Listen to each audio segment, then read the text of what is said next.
தர்மபுரி தொகுதி பாமக வேட்பாளர் சௌமியா அன்புமணியை ஆதரித்து அக்கட்சியின் தலைவர் அன்புமணி ராமதாஸ் பிரச்சாரம் மேற்கொண்டு வருகிறார். அதனை பார்க்கலாம். இந்த மண்ணில் நான் பல முறை வந்திருக்கிறேன். இது நான் மீண்டும் மீண்டும் வரத்துக்கு நான் ஓட்டுக்காக மட்டும் நான் வரல, இங்க தேர்தலுக்காக மட்டும் நான் வரல. நான் உங்களுடைய வாழ்க்கை உயர வேண்டும் என்ற நோக்கத்திலே தான் மீண்டும் மீண்டும் வந்துட்டு இருக்கிறேன். நீங்கள் எல்லாம் எனக்கு வெற்றியை கொடுத்தாலும் சரி, தோல்வியை கொடுத்தாலும் சரி, அதை பத்தி எனக்கு கவலையே கிடையாது. கடந்த காலத்துல நீங்க எனக்கு வெற்றியும் கொடுத்திருக்கிறீங்க, எனக்கு தோல்வியும் கொடுத்திருக்கிறீங்க. ஆனாலும் நான் வந்துட்டு தானே இருக்கிறேன். நான் தோண்டு போக மாட்டேன். ஏன்னா என்னுடைய நோக்கமே என்ன, மருத்துவர் ஐயாவுடைய நோக்கமே என்ன, இந்த பகுதி வளர்ச்சி வருது. ஏரியூர்னாலே அது ஏதோ வெளி மண்டலம் மாதிரி, வெளி மாநிலம், வெளி மண்டலம், ஏதோ தனி மண்டலம். இங்க யாரும் ஒதுக்க போறோம், அது தர்மபுரியே ஒதுக்க போறோம் மாவட்டம். அதுல தர்மபுரி மாவட்டத்தில் ஒரு ஒதுக்க போறோம் பகுதி ஏரியூர். குடிக்கிறது தண்ணி பக்கத்துல டேம்ல பார்க்கலாம், ஆனா அந்த தண்ணி குடிக்க முடியாது. என்னுடைய ஆசை என்ன, ஏரியூர் குடிநீர் திட்டம்னு ஒரு புதிய திட்டத்தை உருவாக்கணும். ஏரியூர் குடிநீர் திட்டம், இதுதான் நிர்வாகம்.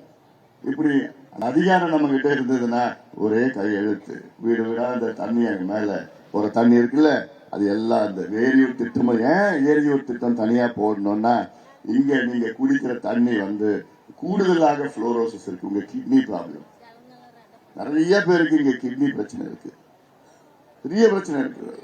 ஆனால் அரசாங்கம் அதை பத்தி கவலையில நம்முடைய மழைக்குரிய எம்எல்ஏ ஜிகேமணி என்னென்னமோ பண்றாரு. டேங்க்ல இருந்து எவ்வளவு அதிகாரிகளை கூப்பிடுறாரு, எல்லாம் பண்ணியும் என்ன பண்ணுறது? இந்த ரெண்டு கட்சியை மாறி மாறி ஆட்சி பண்ணிட்டு இருக்கிறாங்க.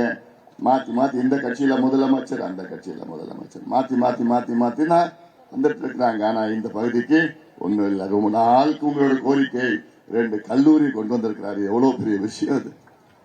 நம்ம பிள்ளைங்க, நம்ம பொண்ணுங்க எல்லாம் எங்க போய் படிக்கணும்? எங்கேயோ போய் வெளியூருக்கு போய் பஸ்ல போறது. இப்ப இங்க ஹாஸ்டல்ல தங்கி படிக்கிறதுனா எவ்வளவு பெரிய ஒரு சௌரியம் பண்ணிருக்கிறாங்க. இதெல்லாம் நீங்க சிந்திக்கணும். எனக்கு ரொம்ப ரொம்ப பிடிச்ச தொகுதி இந்த பென்னாகரம் சட்டமன்ற தொகுதி. ஏன்னா எனக்கு தேர்தல்னா என்ன, எனக்கு அரசியல் கத்துக் கொடுத்த தொகுதி இந்த பென்னாகரம் தொகுதி. இந்த இடைத்தேர்தல் நேரத்தில் இங்கேயே தான் நான் 3 மாசம் நான் தங்கியிருந்தேன். அப்பதான் எனக்கு தேர்தல்னா என்ன, அரசியல் எப்படி பண்ணணும், என்னன்னா நீங்க தான் எனக்கு கற்றுக் கொடுத்தீங்க.